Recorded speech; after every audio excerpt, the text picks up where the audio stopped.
Você se sente cansada, sobrecarregada, correndo sempre contra o tempo? Calma, amiga. Respira e reequilibra.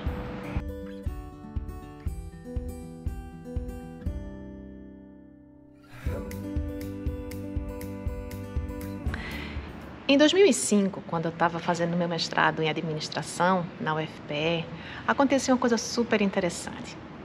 Tinha uma amiga nossa do mestrado que ela só estudava. Ela ganhava bolsa para ser aluna do mestrado. Eu estudava, mas eu também trabalhava. Eu dava aula em 3 lugares diferentes. E tinha uma outra amiga nossa, a Rejane, coraçãozinho para você, amiga. Rejane era gerente de uma empresa enorme, numa área super criteriosa e cheia de responsabilidade, que era a parte de licitações. E tanto eu quanto a Rejane, a gente conseguia entregar os nossos trabalhos no prazo, sem perder o dia, sem perder o horário, sem necessariamente ficar virando noites e noites e noites, como se fosse a coisa mais comum do mundo. E essa nossa amiga teve um dia que chegou pra gente e disse: minha gente, como é que vocês conseguem? Como é que vocês fazem para vocês conseguirem entregar as coisas no tempo? Gente, ela não sabia que eu que já observava aquele comportamento dela. E eu ficava pensando, minha gente, como é que pode a pessoa, entre aspas, só estudar, ganhar bolsa para isso, ser solteira, morar na casa dos pais, não tem nenhuma obrigação além de estudar e não consegue entregar as coisas no tempo? Eu, por outro lado, era casada, tinha uma casa para gerenciar, mas não tinha filhos. Essa minha amiga Rejane não era casada, morava com os pais, mas tinha o trabalho dela com uma super responsabilidade. E tínhamos muitas outras colegas, como a minha irmã, por exemplo, que estava no mestrado na época, e outras tantas que davam aula em faculdades, tinham outro emprego, faziam mestrado e tinham filhos, ou seja, tinham que cuidar de casa e de filhos também. E eu fiquei pensando, eu ficava olhando para aquela situação e dizia, gente do céu, sempre vai ter gente reclamando que não tem tempo para nada. Sempre vai ter a situação de alguém que tem menos tempo e consegue fazer mais coisa. E isso para mim me deixava às vezes revoltada e às vezes deixava só um pouco inquieta e curiosa para entender por que isso acontecia. Eu não imaginava que isso ia ser uma sementinha daquilo que hoje eu estou estudando e pesquisando, que é entender por quê que algumas pessoas conseguem gerir o tempo e fazer mais coisas e ter uma produtividade sustentável e saudável, que conseguem levar a longo prazo, e outras pessoas não conseguem cumprir nenhum objetivo na vida, não conseguem crescer profissionalmente às vezes, não conseguem fazer aquilo que gostariam, porque simplesmente não conseguem gerenciar o básico da sua vida. Para vocês terem uma ideia, nessa época do mestrado, eu dava aula em 3 faculdades diferentes. Dava aula na Federal, na FBV, na FACIP. Tinha dias que eu dava aula de manhã, logo cedo, corria para o mestrado de tarde. E à noite dava aula, ou seja, tinha dias que eu trabalhava 12 horas. Tinha dias que eu trabalhava 8, tinha dias que eu trabalhava 6.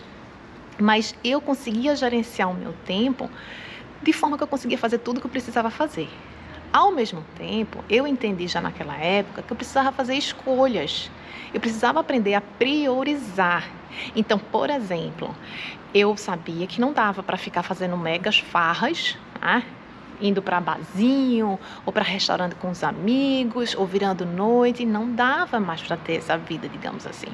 Eu sabia que eu precisava, na verdade, focar no meu mestrado. Aquilo era a escolha que eu tinha feito durante 2 anos. Eu sabia que aquilo ia me demandar mais tempo. Então, para mim, naquela época, sábado, por exemplo, era dia útil. Para mim era absolutamente normal trabalhar de sábado. E eu não me transtornava, nem ficava me lamentando. Pelo contrário, eu tive que escolher, por exemplo, não ficar indo para os almoços da família de sábado. E algumas pessoas, inclusive, me criticaram na época. E eu disse, bom, eu vou ter que escolher. Ou eu escolho sábado ser dia útil e trabalhar amanhã toda e a tarde toda, organizar toda a minha semana, minhas pastas de aula, meus temas de aula, minhas correções, tudo eu preparava no sábado, de modo que na semana eu conseguia estar tudo já engatado, entende? E as pessoas às vezes não entendiam que ao escolher não ir ao sábado para um almoço de família que me tirava a tarde inteira, eu estava trabalhando e poupando, por exemplo, o horário de eu dormir. Então, entre dormir e ficar o sábado com todo mundo da família, que era uma tradição e que eu achava importante, naquele momento eu precisava escolher, eu tinha que decidir. é melhor eu dormir minhas 8 horas e me recuperar e conseguir manter minha sanidade mental e fazer o meu mestrado sem terminar esgotada? Ou é melhor me acostumar a ficar virando noites ou dormindo menos do que eu preciso para agradar todo mundo? Então, realmente para mim, eu não consegui alcançar como essa experiência que eu tive lá em 2005 até 2007, que foi a época do meu mestrado. Eu já estava exercitando essa minha capacidade de escolher e de priorizar.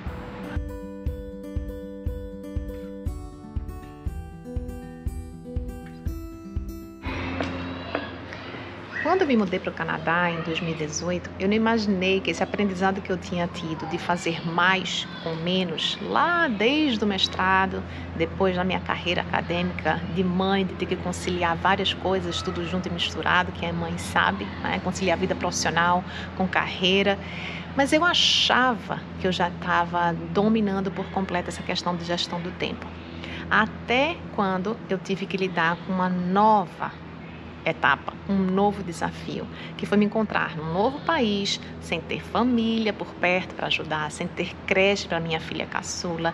E eu já tinha tido a experiência de morar fora na Inglaterra, na época do doutorado sanduíche do meu marido.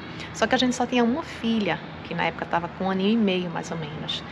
Só que essa segunda experiência, que eu achava que eu ia tirar super de letra, não foi tão simples assim, em relação a como reorganizar o meu tempo. Eu precisei, literalmente, reaprender a lidar com novos papéis que eu estava vivenciando, de ser apenas mãe, de estar com 2 filhas que tinham idades diferentes, interesses diferentes, perfis diferentes, uma que podia ir para a escola e outra que eu não conseguia achar uma vaga na creche, com um clima muito mais frio do que era no Canadá, do que era na Inglaterra. Então o contexto era diferente e o temperamento da minha segunda filha também é muito mais desafiador do que a minha filha mais velha, então isso também era algo adicional. Então eu precisava entender como reorganizar o meu tempo, como sair daquele ciclo e ainda por cima inventei de começar esse projeto de Digital Equilíbrio. Acontece que nesse processo de tentar encontrar uma saída, uma inspiração, alguém que me ajudasse a traçar novos caminhos e novos projetos, eu contratei uma coaching, a Thelma Abraão. Eu encontrei ela no Instagram, né? Você vê que a vida digital, né, sempre é uma coisa negativa. E nesse processo da gente se encontrar e se conhecer no Instagram, eu descobri que a Thelma também estava fazendo mentoria para a transição de carreira. E por conhecer, né, pelo Instagram, a história dela de morar nos Estados Unidos, ter 2 filhos pequenos, ter recomeçado do zero, sendo mãe, com filhos mais ou menos da mesma idade. Então eu disse, essa mulher vai ser perfeita, porque eu admiro o trabalho dela, eu gosto do Instagram dela, vi que ela cresceu muito rápido. Ela vai ter o que me ensinar, mas principalmente ela é mãe como eu. Ela vai saber me dar os primeiros passos. E aí foi que eu comecei a enfrentar a necessidade de encarar que não adianta dar desculpas, não adianta dizer eu sou coitadinha porque eu sou mãe, porque eu não tenho família por perto, porque eu não tenho tempo para tirar esse projeto do papel.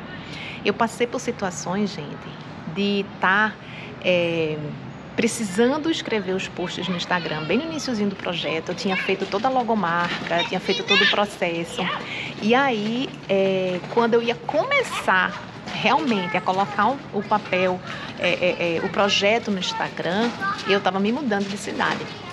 E aí o meu impulso primeiro foi dizer, eu não tenho tempo, eu não vou conseguir agora, porque agora eu tenho que fazer a mudança, eu tenho que encaixotar a minha vida, eu tenho que preparar tudo, eu tenho que dar suporte ao meu marido, às minhas filhas, despedida de amiguinhos, de escola, enfim, todo esse processo de mudança que vocês devem imaginar. Só que a Thelma disse, Juliana, se você ficar esperando ter tempo livre enquanto mãe, morando fora do país sem ter família, você não vai fazer nada na sua vida, você não vai nem conseguir começar. Então, para de criar a desculpa de que você não vai conseguir. E aí ela começou a dizer, teve situações, dias que meus filhos, tinha um filho que estava doente e eu tinha que acordar e eu tinha que sentar na cadeira e tinha que escrever os meus posts. Então, você precisa entender que mesmo que você consiga fazer só 3 posts por semana, você precisa começar. Porque se você der um passo para trás agora e disser, eu não sou capaz, eu não vou ter tempo, a vida vai lhe engolir porque você está com tudo engatado para começar. Então comece dentro da situação e do contexto que você tem, mesmo com as limitações de tempo, e não pare agora. Foi um dos melhores conselhos que eu podia ouvir, gente, porque realmente eu não fiquei me dando desculpas de que eu não posso, de que eu vou deixar para amanhã, que eu não tenho tempo agora. Eu simplesmente me encorajei com aquela motivação que a Thelma me deu e comecei a escrever. Teve posts que eu escrevi no hotel, as meninas brincando na piscina, supervisionando elas, e eu fazendo um postzinho curtinho, acho que na época do Natal, que foi quando a gente fez a mudança, então a gente ficou uma semana esperando a nossa casa ser liberada aqui. Então, o que eu quero dizer é, nós podemos escolher priorizar a nossa vida pessoal, o nosso projeto profissional, alguma atividade que a gente quer tirar do papel, como foi no meu caso, tirar do papel o projeto Digital Equilíbrio, mas o fato é que nós não podemos nos colocar num papel de vítimas da falta de tempo, de ficar repetindo de forma recorrente e repetida. Eu não tenho tempo, eu nunca tenho tempo, né? Se nunca é ótimo também. Eu nunca tenho tempo para nada, eu nunca vou ter sucesso profissional, eu nunca vou conseguir ter tempo para fazer ginástica, eu nunca vou ter tempo, preenche o espaço em branco. Então, esse discurso que a gente se coloca no papel de vítima, de que eu nunca tenho tempo para nada, a gente precisa colocar uma outra frase aí. Será que você realmente não tem tempo para nada? Ou será que você não está conseguindo achar o tempo para aquilo que realmente importa para você? Então a pergunta precisa ser diferente e a nossa resposta precisa ser honesta, sincera com a gente mesmo, sincera com os nossos princípios, com os nossos valores, e a gente precisa aprender. E é isso que vocês vão aprender nesse vídeo. Fica comigo que a gente vai agora para as nossas dicas.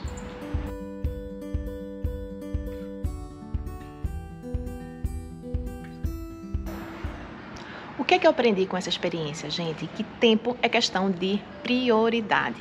Então, quando eu trabalhava 12 horas no mestrado, eu achava que faltava tempo. Quando eu trabalhava 8 horas, quando já estava concursada na Universidade Federal, sempre faltava tempo para fazer mais alguma coisa, mais algum projeto. Seja orientar um trabalho, terminar um artigo, ou iniciar alguma outra coisa com um colega. Quando eu fiquei trabalhando só em casa, morando aqui no Canadá com as minhas filhas, sempre faltava tempo para alguma coisa.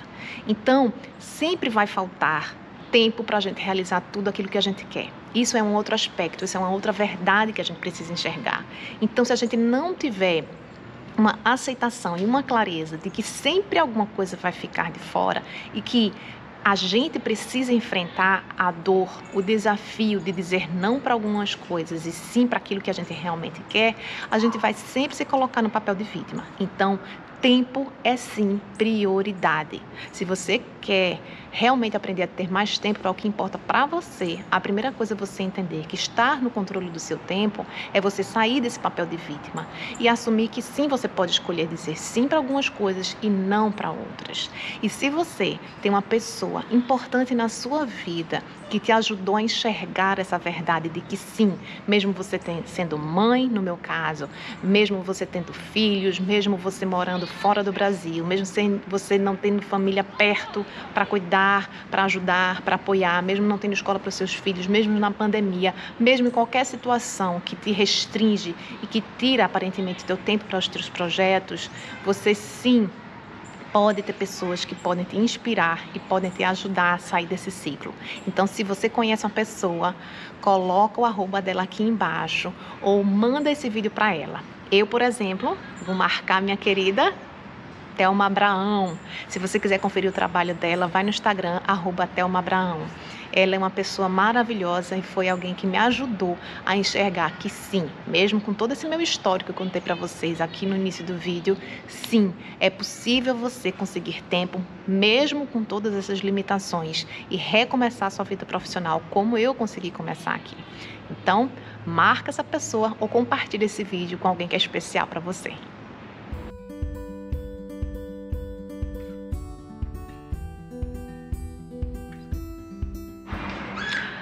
Antes de começar minhas dicas, se você está gostando desse vídeo, eu queria que você parasse um pouquinho agora e assinasse o canal Digital Equilíbrio e ativasse o sininho para você receber as notificações dos novos vídeos.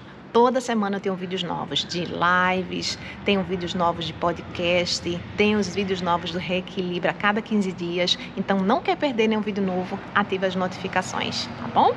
E se você, nesse episódio, já está sentindo que você está inspirado, coloca nos comentários hashtag quero mais tempo, porque esse vídeo é apenas um dos primeiros vídeos que a gente vai começar a aprofundar-se e a detalhar e a mergulhar nesse mundo do desafio de ter mais tempo que a gente quer fazer.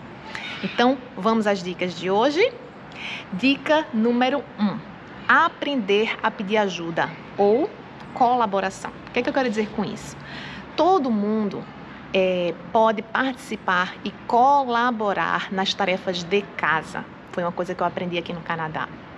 As minhas filhas, quando chegaram aqui, tinham 3 e 6 anos. E a gente tinha um ritual delas participarem, guardando as roupinhas delas no armário.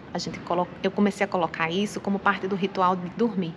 E aí eu colocava as roupinhas, trazia a cestinha, que eu botava para secar durante o dia, colocava na caminha delas e ensinei, literalmente, peça por peça, a elas como elas deviam dobrar. Eu cheguei até a ver Marie Kondo com elas na televisão, minha gente, para elas se envolverem, elas entenderem como podia ficar bonita a gaveta, como ia ser muito mais fácil de achar tudo o que elas queriam. E foi a maneira que eu encontrei de inspirá-las. Eu colocava uma musiquinha ao fundo, ficava conversando com elas sobre o dia, como é que tinha sido. Então, era um momento que era relaxante e prazeroso. Então, é importante a gente entender, se a gente é mãe e a gente sempre reclama que não tem tempo, que sim, a gente pode envolver os nossos filhos, né? Às vezes a gente tem algo muito cultural, latino, brasileiro, que a gente acha que os filhos não têm capacidade de fazer certas coisas, quando na verdade ele já tem. E a gente muitas vezes se sente na obrigação, enquanto mãe, de fazer mais pelos nossos filhos do que a gente na verdade deveria. Então, ensinar os nossos filhos a participar da arrumação das próprias coisas, de fazer o seu lanchinho, de colocar a roupa na gaveta e de, conforme a sua idade aumentando essas responsabilidades, a gente na verdade está ajudando os nossos filhos a serem pessoas com mais autonomia e independência. Da mesma forma, a gente também precisa pedir ajuda aos nossos companheiros. Tá? A gente precisa entender que a gente não precisa, enquanto mulher, enquanto mãe, se sentir obrigada a fazer tudo para todo mundo o tempo todo. Tá? Às vezes a gente se sente envergonhado, quase, que não cumprindo o nosso papel maternal e de dono de casa, porque a gente não está dando conta de tudo. E aí, ao invés da gente se abrir, de falar das nossas necessidades de descanso, da nossa necessidade de uma ajuda e de uma colaboração no cuidado da casa, a gente se fecha muitas vezes e não pede essa colaboração. Né? E depois a gente fica amarga, se martirizando ou chorando pelos cantos da casa, porque a gente está super cansada, estressada e sobrecarregada, porque acorda de 5 da manhã e vai dormir 10 horas da noite. Então, a gente precisa entender, nós não precisamos fazer tudo sozinhas. Nós não precisamos ser a Mulher Maravilha, que leva o lanchinho pronto, o pãozinho assadinho no colo do nosso filho, que já é adolescente, por exemplo. Então, a criança de 6 anos, ela já tem capacidade de fazer muitas coisas. Minha filha tinha 3, 4 e a outra 5, 6 na época. Ela já conseguia dobrar a roupinha e guardar. Minhas filhas hoje, uma tem 6, outra tem 9. Ontem mesmo elas colocaram o almoço delas porque estavam super empolgadas, brincando com as amigas. Aqui está verão e estavam brincando na frente com uma vizinha que se mudou há pouco tempo. Então estavam naquela empolgação de 5 amigas brincando juntas no jardim da vizinha de frente. Eu chamei uma vez, 2 e disse: olha, gente, a mamãe precisa voltar a trabalhar. Se vocês não estão com fome agora, nos momentos que eu chamei, vocês vão entrar quando tiverem com fome, coloquem, tá aqui o arroz, tá a carninha, tá o pãozinho, tá tudo pronto, vocês coloquem. A minha caçula de 6 anos disse: pode deixar, mãe, porque a Lulu já sabe ligar o micro-ondas, ela coloca para mim, eu monto e ela coloca. Então, a gente às vezes tem um aspecto cultural de achar que sim, a gente tem que fazer tudo pelos nossos filhos, e isso não é verdade. 2, a gente acha que não pode pedir colaboração ao nosso cônjuge, ao nosso companheiro ou companheira. A gente acha que a gente não precisa contar com a colaboração dos nossos filhos. Então, se a gente parar e começar a tirar esse aspecto cultural e pensar, sim, existe uma forma diferente de eu ter mais tempo, e essa primeira forma é pedir colaboração de quem está na casa, cuida da casa, todos nós, a gente consegue ter mais tempo. Ontem, por exemplo, foi dia de faxina na nossa casa. A gente está fazendo na quarta-feira, testando um trabalho maior, para que no sábado a gente tenha mais tempo livre em família. Então, as meninas guardaram os brinquedos, guardaram as bicicletas, guardaram tudo direitinho nas suas caixinhas, depois do dia inteiro brincando à vontade. Eu cuidei dos banheiros, fui fazer a feira complementar da semana e meu marido passou o aspirador de pó e o pano, que é no equipamento só, nos 2 andares da casa. E em 2 horas a gente fez um trabalho de equipe e todo mundo estava bem. Então, quando a gente entende que a gente pode ter outras formas e outras dinâmicas para organizar a nossa família, o tempo começa a aparecer. E se a gente expressar a nossa necessidade de precisar de ajuda, precisar de descanso e repouso para que a gente seja uma mãe melhor, uma mãe menos ansiosa, uma mãe menos estressada, uma mãe que grita menos, porque é isso que acontece quando a gente está estressado demais. Qualquer ser humano, quando está prestes a explodir ou quando está no estresse extremo, a gente estoura por qualquer coisa, é natural. Então, a gente precisa aprender a não chegar no nosso limite máximo. Né? Então, quer ter mais tempo para você, quer ter mais tempo de autocuidado, quer ter mais tempo para a sua família, inclusive, para sair no final de semana ou para curtir um momento prazeroso com os seus filhos no final do dia, pare e comece a refletir se você não pode parar com esse padrão de fazer tudo sozinha. Será que não está na hora de você abrir o seu coração, abrir a sua mente e e se expressar e falar verdadeiramente as suas necessidades?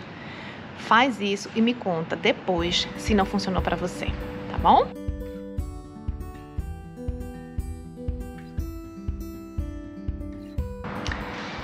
Você agora pode estar pensando, tá, Didi, entendi que eu preciso pedir colaboração, entendi a sua chacoalhada, chamada de atenção, que eu preciso falar das minhas necessidades, eu preciso parar de querer ser a Mulher Maravilha e fazer tudo sozinha. Mas como é que eu vou engajar essas pessoas que nunca fizeram nada em casa? Que estão acostumadas a receber o pratinho pronto na mesa, a não tirar o prato da mesa, a mamãe fazer tudo por elas, ao marido que às vezes já tem os hábitos que ele trouxe da casa dele, de não ter que se preocupar com fazer comida, guardar roupa, lavar roupa, etc. O que é que eu faço se ninguém colabora? Como é que eu saio do zero? Existem algumas formas da gente engajar e motivar as pessoas a estarem conosco. Uma das formas é você usar a diversão como uma maneira de envolver. Como assim?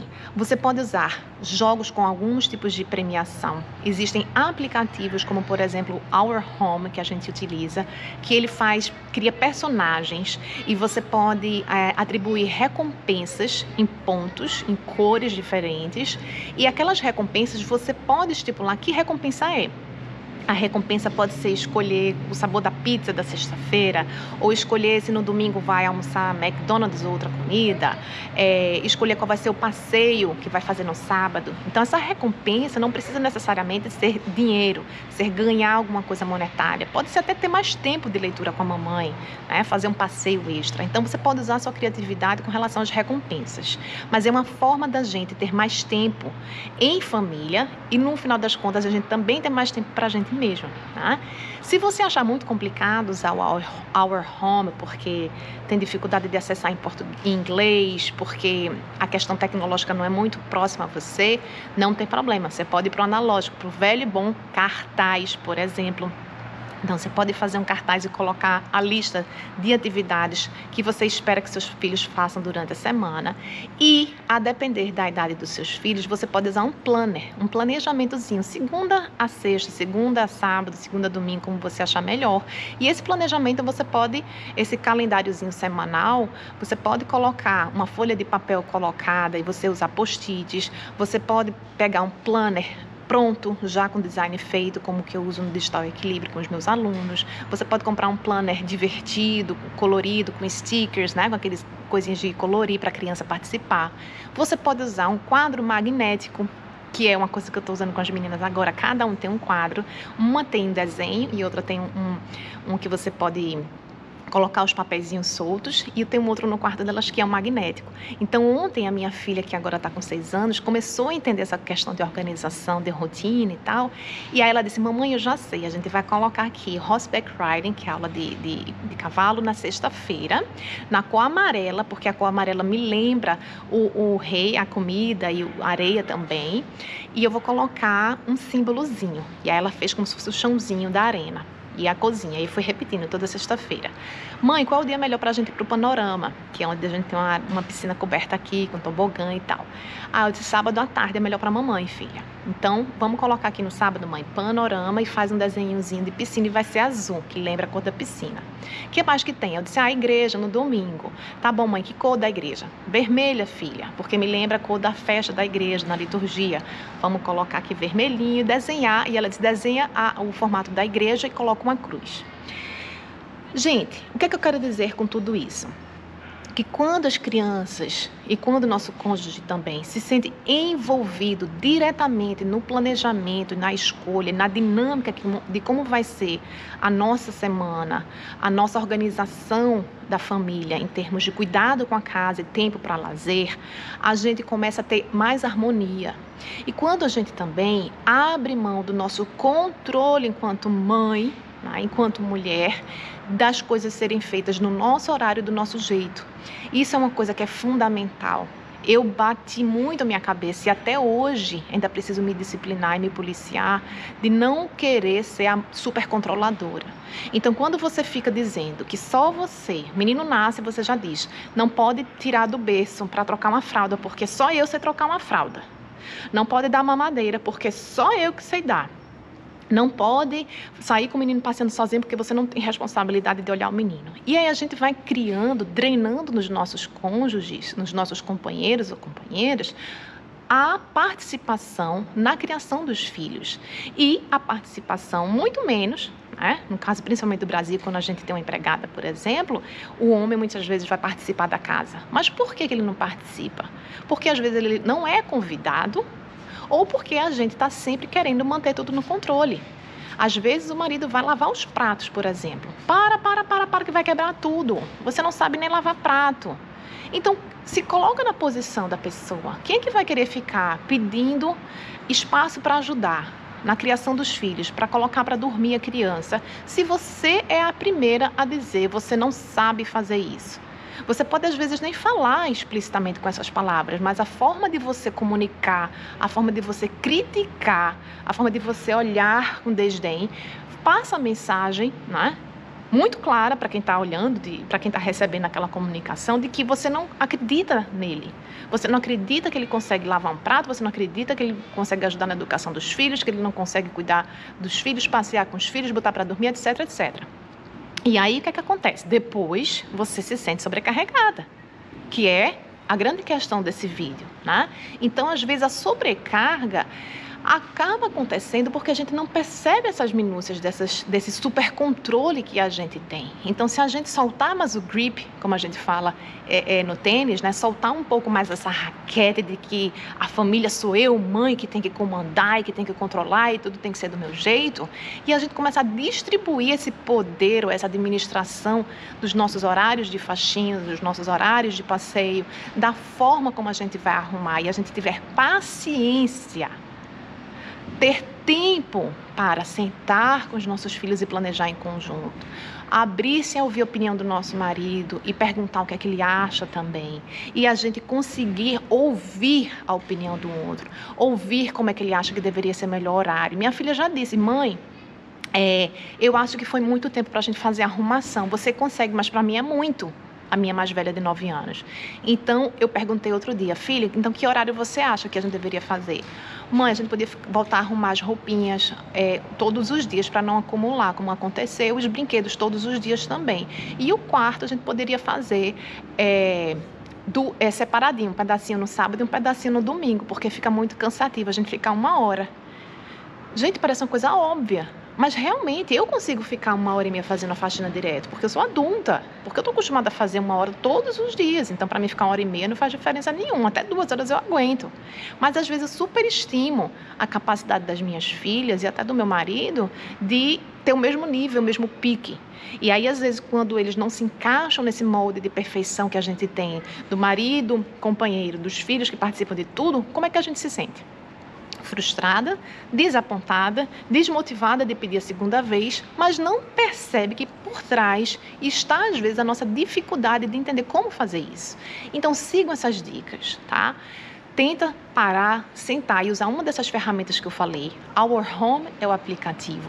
Um velho e bom cartaz de lista de atividades, tipo estilo Super Nanny, fazer o roteiro, fazer o horário, ou um velho e bom planner, ou um papelzinho de segunda a sábado escrito, tá?